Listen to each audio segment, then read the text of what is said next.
Good morning दोस्तों। आज हम फिर आए हैं आपके सामने एक बार प्रीवियस ईयर की इस श्रृंखला में 2016 ईवीएस के क्वेश्चनों को एक बार फिर आपके सामने लाने के लिए, जिसमें पहली कड़ी में पहला क्वेश्चन है, शिक्षक की सबसे बहुमूल्य निधि है उसकी सेवा, वेतन, गर्व या छात्रों का विश्वास। आपके हिसाब से क्या होना चाहिए बताइए। हाँ तो देखिए, सेवा तो बिल्कुल सही बात है, सेवा होता है, वेतन बिल्कुल नहीं होता है, गर्व कह सकते हैं, कोई पॉजिटिव लेकर चलेंगे, ठीक है। लेकिन जो छात्रों का विश्वास है, छात्रों का विश्वास अगर आपने जीत लिया तो इसमें सब कुछ आ जाएगा। सेवा भी हो गया, सब कुछ हो गया। आप सेवा, छात्र का विश्वास जीतेंगे, सेवा से ही तो जीतेंगे, सबसे जीतेंगे ना। तो इसमें छात्रों का विश्वास राइट आंसर होगा, इसमें सब कुछ आ जाता है। चलिए नेक्स्ट क्वेश्चन की तरफ चलते हैं। नेक्स्ट क्वेश्चन जो इस प्रकार है, परिकल्पना को बार बार परीक्षण करने से गलत नहीं पाया जाता है तो वह क्या है? वह है ऑप्शन ए सिद्धांत, कानून, खोज या मूल संकल्पना। मतलब कि बार बार परीक्षण करने पे भी वो गलत नहीं पाया जाता है तो उसको क्या बोलते हैं? वो हमारा क्या हो जाएगा? सिद्धांत हो जाएगा। क्या? सिद्धांत। इसका राइट आंसर हो जाएगा सिद्धांत। आइए नेक्स्ट क्वेश्चन की तरफ चलते हैं जो इस प्रकार है, निम्नलिखित में से सबसे उपयुक्त शिक्षण विधि है? विचार गोष्ठी एवं सूत्रलेख, सूत्रलेख एवं दिया गया कार्य, विचार गोष्ठी एवं कार्य योजना, व्याख्यान और सूत्रलेख। देखिए विचार गोष्ठी एवं सूत्रलेख, देखिए इसमें ना हमारे हिसाब से देखिए क्या होता है कि सब कुछ सब सही लगते हैं, लेकिन हमको बेस्ट का चयन करना होना चाहिए, ठीक है। तो हमारे हिसाब से, जो आपके हिसाब से होना चाहिए, इसका राइट आंसर होना चाहिए ऑप्शन सी। क्या होगा? इसका राइट आंसर होगा ऑप्शन सी, विचार गोष्ठी और कार्य योजना। जो ये विकल्प दिए गए हैं अन्य विकल्प की तुलना में ये सही है, ठीक है। चलिए नेक्स्ट क्वेश्चन की तरफ चलते हैं जो इस प्रकार है, निम्नलिखित में से कौन सी ग्रीन हाउस गैस नहीं है? बताइए। कार्बन डाइऑक्साइड बिल्कुल, कार्बन डाइऑक्साइड बिल्कुल है, नाइट्रस ऑक्साइड बिल्कुल है, मीथेन भी है, कौन सी नहीं है? हीलियम नहीं है। तो हमारे क्वेश्चन का राइट आंसर ये हो जाएगा। हाँ, और एक चीज़ और ध्यान रखिएगा CO2 के बारे में, कि वायुमंडल में पाई जाने वाली ग्रीन हाउस गैसों में सबसे ज़्यादा मात्रा में यही पाई जाती है। कौन सी? CO2 सबसे ज़्यादा मात्रा में पाई जाती है, ये क्वेश्चन याद रखिएगा। चलिए नेक्स्ट क्वेश्चन पे चलते हैं जो इस प्रकार है, ध्वनि प्रदूषण का मापन किस इकाई द्वारा किया जाता है? ध्वनि प्रदूषण का मापन किस इकाई द्वारा किया जाता है? Option A joule, option B decibel, and option C newton, and option 4 nano इकाई।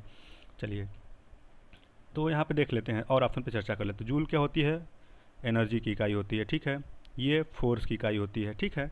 और नैनो मतलब कोई इकाई नहीं होती है, ये 10⁻⁹ मीटर को नैनोमीटर की तरह बोली जाता है, ठीक है। लेकिन जो इस क्वेश्चन का राइट आंसर होगा वो क्या होगा? डेसिबल इकाई।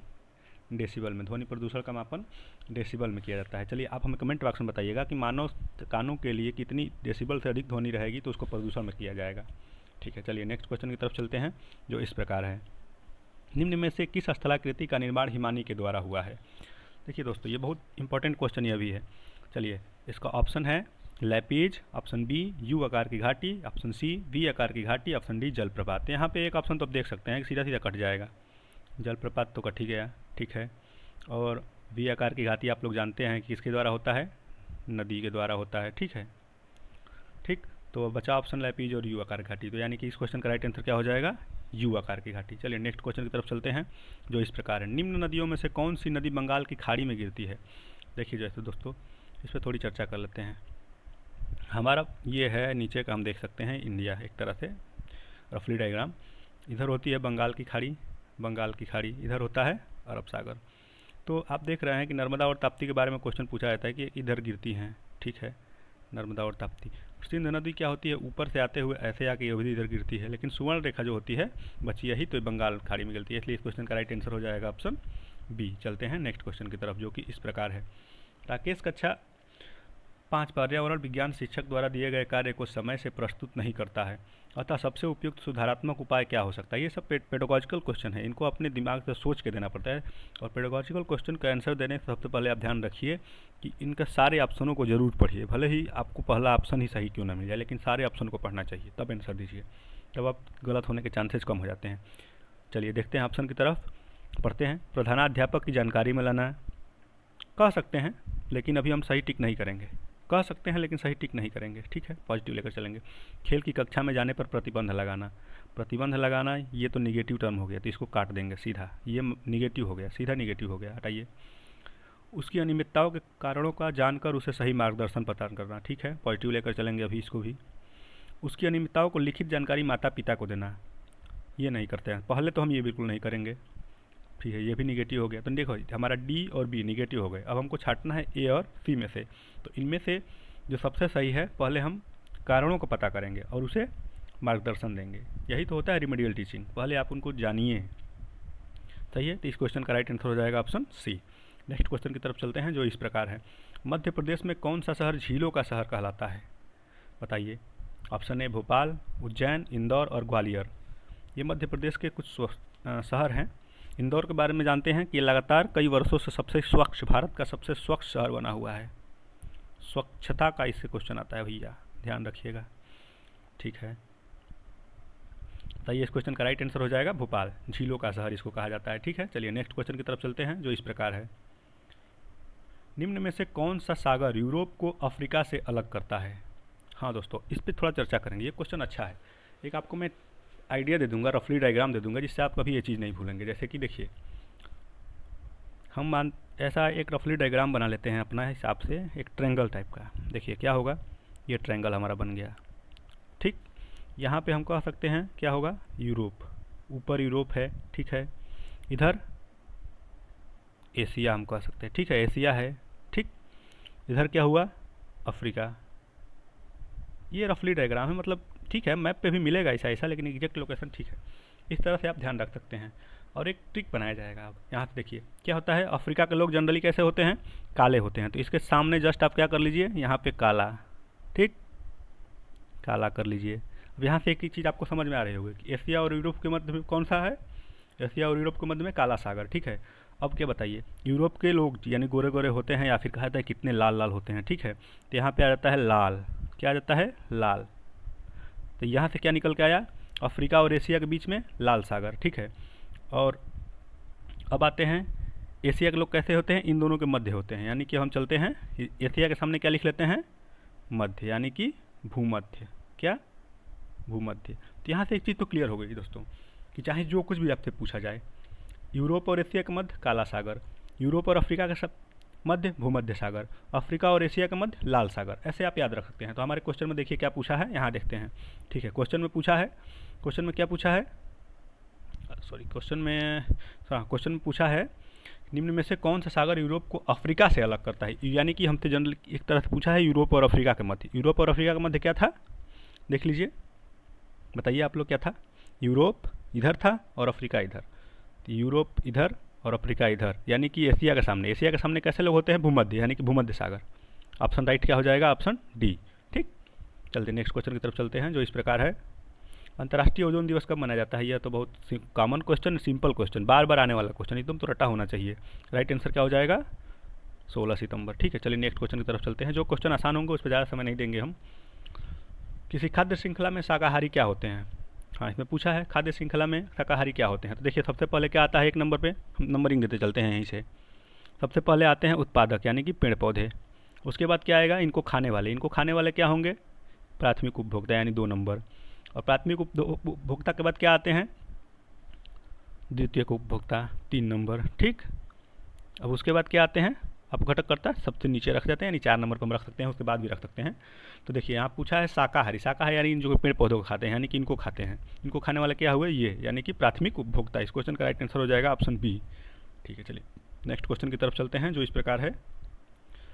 पारिस्थितिकी तंत्र के तत्वों के चक्रण को क्या कहते हैं? पारिस्थितिकी तंत्र में तत्वों के चक्रण को क्या कहा जाता है? हाँ, ये क्वेश्चन बहुत इंपॉर्टेंट क्वेश्चन है। इसमें बहुत लोगों के साथ गलती होती है। इसमें ऑप्शन बी और डी काफ़ी होते हैं, क्या बोलते हैं, काफ़ी वो होते हैं, कन्फ्यूजिंग होते हैं। लोग क्या करते हैं, जल्दीबाजी में भू रासायनिक चक्र दे के चले जाते हैं, लेकिन जो कि गलत है।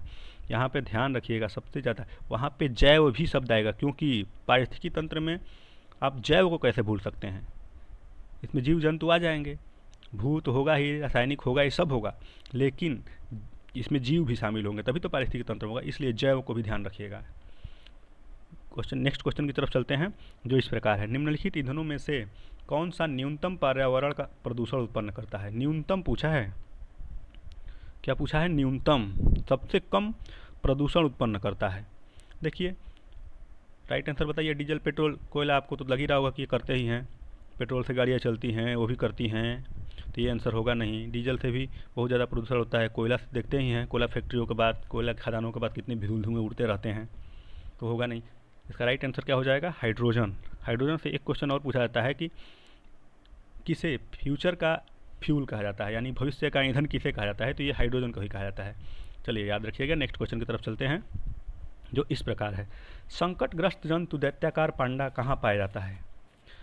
संकटग्रस्त जंतु दैत्याकार पांडा कहाँ पाया जाता है, यानी किस देश में पाया जाता है? ऑस्ट्रेलिया में? नहीं, बिल्कुल नहीं। इंडिया में? बिल्कुल नहीं।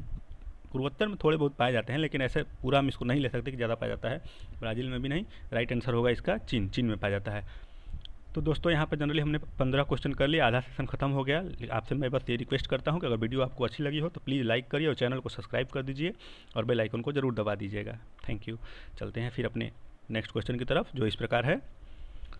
निम्नलिखित में किस गैस के कारण भोपाल गैस त्रासदी हुई थी? देखिए ये रिपीटेड क्वेश्चन है, ये क्वेश्चन सस्ता और रिपीटेड, यानी कि सस्ता और टिकाऊ जैसे नहीं कहते हैं सामान, वैसा है, कई बार आता है क्वेश्चन में। इसको ध्यान दीजिएगा। इसमें ध्यान देने वाली बात क्या होती है जो मैं बार बार आपको बताता हूँ। क्या बताता हूँ कि जो इसमें मिथाइल आइसोसाइनाइट है ना, इसमें साइनेट याद रखिएगा, क्योंकि साइनेट में कई बार यहाँ पे साइनाइड दे देगा, मिथाइल आइसोसाइनाइड दे देगा, नाइट्राइट दे देगा, साइनेट देगा, इनमें आप कंफ्यूज हो जाएंगे, इसलिए इस चीज़ को जरूर याद रखिएगा लास्ट में इसके क्या है। चलिए नेक्स्ट क्वेश्चन की तरफ चलते हैं जो इस प्रकार है।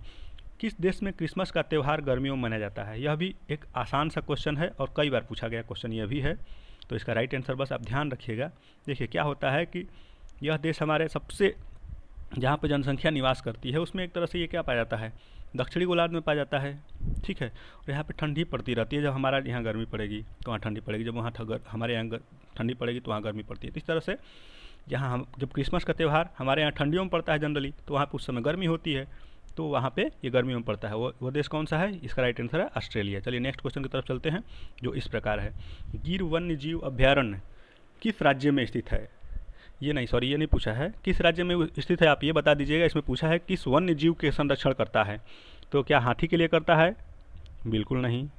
सांप के लिए करता है? नहीं।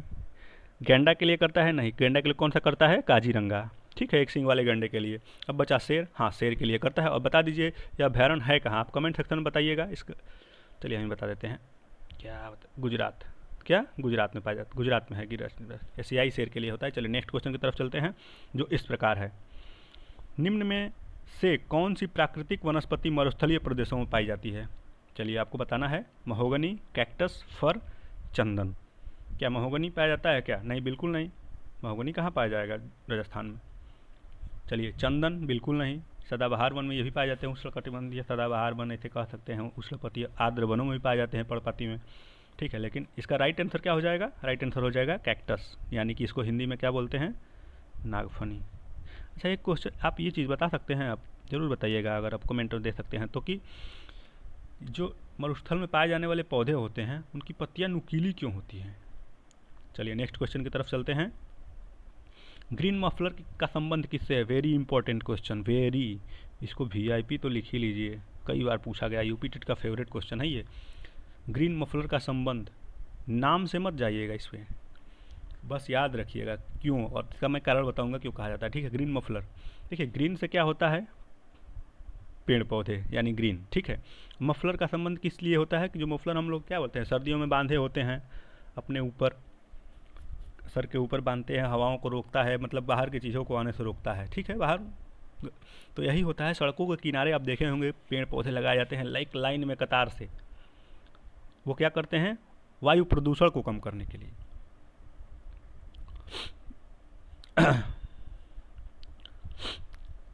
वायु प्रदूषण को से जल प्रदूषण, मृदा प्रदूषण, ध्वनि प्रदूषण, आपको बताना है इनमें से कौन सा ऑप्शन है। तो ग्रीन मफलर का संबंध याद रखिएगा ध्वनि प्रदूषण से है।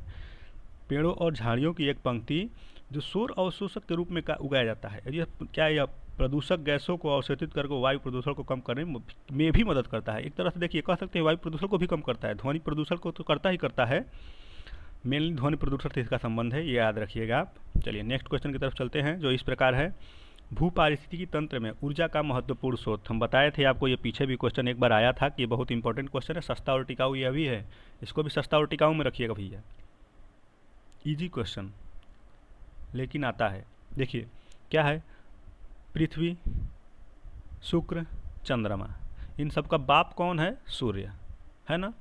तो सूर्य के रहते हुए ये सब कैसे उससे आगे निकल सकते हैं? सूर्य एक बार नहीं भी होता तो सोच भी सकते थे, लेकिन यहाँ सूर्य है। इस चीज़ को याद रखिएगा कि ये ऑप्शन हमेशा सूर्य होगा और सब अलग ही होंगे, एक तरह का दिया होगा।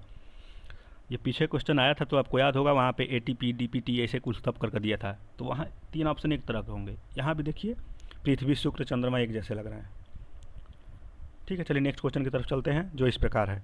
टाइटन किस ग्रह का प्राकृतिक उपग्रह है? हाँ, इसका राइट आंसर आप दीजिए। वरुण, बिल्कुल नहीं। बुध, इसका तो कोई है ये नहीं है, बिल्कुल नहीं है उपग्रह। शुक्र का भी नहीं है। ठीक है, अब बचा ऑप्शन शनि, तो टाइटन शनि का उपग्रह है। अब लगे हाथ कमेंट में एक चीज़ ये बता दीजिए कि सबसे ज़्यादा उपग्रह किस ग्रह के हैं। चलिए नेक्स्ट क्वेश्चन की तरफ चलते हैं, जो इस प्रकार है। निम्नलिखित में से कौन सी बायोडीजल की फसल है? यह भी क्वेश्चन रिपीटेड है, बहुत सारे रिपीटेड क्वेश्चन रिपीट करता है, इसलिए कहा जाता है प्रीवियस ईयर को बहुत ध्यान से करना चाहिए, प्रीवियस ईयर ज़रूर करना चाहिए। ठीक है, चलिए बताइए। कपास, जेट्रोफा, गन्ना, आलू, राइट आंसर होगा जेट्रोफा। चलिए नेक्स्ट क्वेश्चन की तरफ चलते हैं, जो इस प्रकार है। पर्यावरण संरक्षण अधिनियम किस वर्ष पारित हुआ था? आप इसका आंसर दीजिए। 1982, 1986, 1992, 1996, बताइए। हाँ, तो इसका राइट आंसर हो जाएगा 1986, पर्यावरण संरक्षण अधिनियम। एक आया था वन्यजीव संरक्षण अधिनियम, उसका बता दीजिए वो कब आया था? वो आया था 1972 में। ठीक है, चलिए ये भी याद रखिएगा, ये भी पूछा जाता है क्वेश्चन। वन जीव संरक्षण, वन संरक्षण, पर्यावरण संरक्षण, फिर एक जल संरक्षण, एक वायु संरक्षण, इन सब चीज़ों को याद रखिएगा, इनमें से एक क्वेश्चन जरूर पूछा जाता है। चलिए नेक्स्ट क्वेश्चन की तरफ चलते हैं, जो इस प्रकार है। भूमंडलीय तापन का कारण क्या है? भूमंडलीय तापन का कारण क्या है? हिमनदों में वृद्धि, बिल्कुल नहीं। हिमनद में वृद्धि होगी तो भाई भूमंडलीय तापन कैसे होगा? कार्बन डाइऑक्साइड में वृद्धि हो सकता है। कार्बन डाइऑक्साइड में कमी, बिल्कुल नहीं। वनों में वृद्धि, वनों में वृद्धि तो अच्छी बात है, ये कहाँ से हो गया? इस क्वेश्चन का राइट आंसर क्या हो जाएगा? Option second. चलिए नेक्स्ट क्वेश्चन की तरफ चलते हैं, जो कि इस प्रकार है। निम्नलिखित में से किसमें सर्वाधिक जैव विविधता पाई जाती है? चलिए बताइए, सर्वाधिक जैव विविधता कहाँ पाई जाएगी? कहाँ पाई जाएगी बताइए? जहाँ पे बारिश अच्छी हो, जहाँ का मौसम गर्म रहता हो, आर्द्रता भी रहती हो, बारिश भी ज़्यादा होती हो, टेम्परेचर भी एक मॉडरेट टेम्परेचर रहे। चलिए बताइए। शीतोष्ण पर्णपाती वन वायोम, बिल्कुल नहीं कह सकते हैं, ऐसा नहीं कह सकते हैं, क्योंकि यहाँ शीतोष्ण दिया हुआ है। उष्णकटिबंधीय सदाबहार वन वायोम बिल्कुल कह सकते हैं। शीतोष्ण आ गया, फिर भी सवाना बिल्कुल नहीं, मतलब कह सकते हैं सब जगह होते हैं, लेकिन इनमें जो बेस्ट होगा, सर्वाधिक पूछा है यहाँ पे, सर्वाधिक जैव विविधता, सर्वाधिक बात किया हुआ है, तो इसका राइट आंसर क्या हो जाएगा? इसका राइट आंसर हो जाएगा उष्णकटिबंधीय सदाबहार वर्षा वन। चलिए नेक्स्ट क्वेश्चन की तरफ चलते हैं। निम्न में से किस मृदा का निर्माण लावा द्वारा होता है? बताइए। ज्वालामुखी से निकलने वाली लावा से इनमें से किस मृदा का निर्माण होता है? मृदा से क्वेश्चन एक आता ही आता है, जरूर आता है। लाल मिट्टी, बिल्कुल नहीं। जलोढ़ मिट्टी, इसका तो उदाहरण नदियों द्वारा होता है, तो ये हो नहीं सकता। लेटराइट मिट्टी भी नहीं होगा, तो इसका राइट आंसर क्या होगा? काली। हाँ, सबसे एक चीज़ पूछा जाता है कि काली मिट्टी में कौन सी फसल उगाई जाती है? तो काली से क से काली, क से कपास, याद रखिएगा। ठीक है, क से कपास। स्वतः जुताई होती है इसकी, कई सारी इसकी कुछ हैं, जैसे स्वतः जुताई, अपने आप इसकी जुताई होती रहती है। ठीक है, जुताई की ज़्यादा जरूरत नहीं, ज़्यादा पानी की ज़रूरत नहीं पड़ती है इसमें। थोड़ी इसकी लाल मिट्टी की नहीं, काली मिट्टी के बारे में सब बता रहे हैं। चलिए नेक्स्ट क्वेश्चन की तरफ चलते हैं। ये सब एक्स्ट्रा फैक्ट है, थोड़े बहुत याद रखने चाहिए, एक बार सुनने से ये पीछे रहता है। जब 4 ऑप्शन आप देखेंगे तो इसका आंसर लगा सकते हैं। नेक्स्ट क्वेश्चन चलिए, जो इस प्रकार है। वायुमंडल की कौन सी परत प्रकाश की पैरावैज्ञानिक किरणों को पृथ्वी की सतह पर आने से रोकती है? समताप मंडल, क्षोभ मंडल, आयन मंडल, मध्य मंडल। क्वेश्चन आपसे देखिए घुमा के पूछा है, आपसे ये पूछना क्या चाहता है, मेनली जनरली यह पूछा है, इसमें 2-3 क्वेश्चन शामिल कर दिए इन्होंने। आप जब इसका आंसर दे रहे होंगे इस क्वेश्चन का, इसको UV रे कहते हैं, ठीक है, अल्ट्रावायलेट रे। ठीक है, तो आप ये दे रहे होंगे तो आपको यह बताना है जनरली कि आप ओजोन परत रोकती है, सबको पता है, ठीक है, आपको भी पता है, तो लेकिन आपको बताना है कि ओजोन परत इनमें से किस मंडल में पड़ती है? बताइए। क्षोभ मंडल में नहीं पड़ती है, आयन मंडल में नहीं पड़ती है, मध्य मंडल में नहीं पड़ती है, तो पड़ती किस में है? समताप मंडल में। ठीक है, चलिए नेक्स्ट क्वेश्चन की तरफ चलते हैं, जो इस प्रकार है। सेकंड लास्ट क्वेश्चन है ये। गंगा एक्शन प्लान को लाने का उद्देश्य निम्नलिखित में से किस सुधार हेतु है? बताइए। जल की गुणवत्ता, जल का वेग, जल की प्रचुरता, जल के तापमान। बिल्कुल, जल गंगा एक्शन प्लान मेनली किस लिए लाया गया था? गंगा जल की शुद्धता के लिए, मन जल को शुद्ध करने के लिए। गंगा का जल ज़्यादा प्रदूषण है। हाँ, एक क्वेश्चन ये भी पूछता है कि उत्तर प्रदेश में गंगा का जल सबसे ज़्यादा प्रदूषण कहाँ है? तो इसका आंसर ज़्यादातर होता है कानपुर से बनारस के बीच में। ठीक, इस क्वेश्चन का राइट आंसर हो जाएगा जल की गुणवत्ता से संबंधित है। आज का नेक्स्ट क्वेश्चन की तरफ बढ़ते हैं, जो हमारा आज का श्रृंखला का लास्ट क्वेश्चन होगा। प्लीज़ वीडियो आप लोगों को अच्छी लगी हो तो लाइक कर दीजिएगा, सब्सक्राइब करिएगा चैनल को ज़रूर। हाँ, इससे हमारा भी उत्साहवर्धन होगा, मोटिवेशन मिलेगा। प्लीज़ आपसे एक बार रिक्वेस्ट है। चलिए, निम्न में से कौन सा वृक्ष जैविक कीटनाशक का उत्पादक है? बताइए। ऑप्शन ए नीम, देवदार, चीड़, ओक। इन आप लोग ज़्यादातर ग्रामीण क्षेत्रों से बिलोंग किए होंगे, बचपन आपका ज़रूर गांव में बीता होगा, मैं ऐसा मानता हूं, अधिकांश लोगों का, सबका नहीं कह सकते। तो आपने इस नीम के पेड़ का इस्तेमाल भी किया होगा। जैसे कहीं कट पिट जाता, फोड़े फुंसी हो जाते थे, हम लोग नीम की छाल को निकालते थे, फिर उसको रगड़ते थे, रगड़ के फिर उसको लगाते थे। ठीक है, तो क्या करता था वो? जनरली बैक्टीरिया को किल करता था। बैक्टीरिया मतलब क्या? कीटनाशक, मतलब कीटाणु हो गए, उनको मारता था एक तरह से। या फिर क्या होता है, कई बार इसको पेड़ पौधों पर भी छिड़काई की जाती है, जैसे उसका राख बना के, ये सब। चलिए, इसका राइट आंसर क्या हो जाएगा? नीम। इस तरह से दोस्तों आज की श्रृंखला यहीं समाप्त होती है। थैंक यू, धन्यवाद। फिर मिलेंगे